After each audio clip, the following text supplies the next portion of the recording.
Welcome to Pindar Poetry. We hope you learned something new. You start by confirming two essentials: WhatsApp Business and API access. Once those are ready, register your webhook and paste the HTTPS endpoint into the provider console so WhatsApp can send events. Make sure your phone number is verified and messaging templates are uploaded. These templates are required for outbound, non-session messages. Now, issue an API key and store it securely. Do not paste it in public code.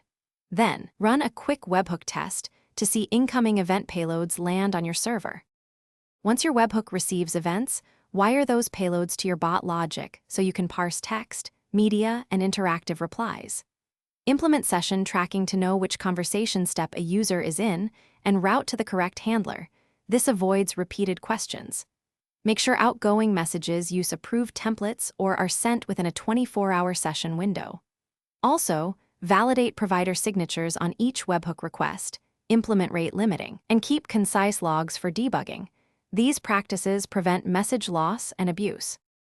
Finish by running full end-to-end tests.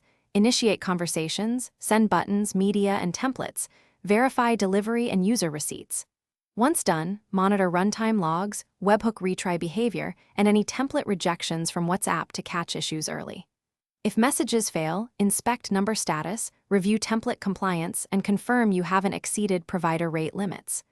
One key troubleshooting tip: if delivery stops, check webhook signature failures and certificate expiry first.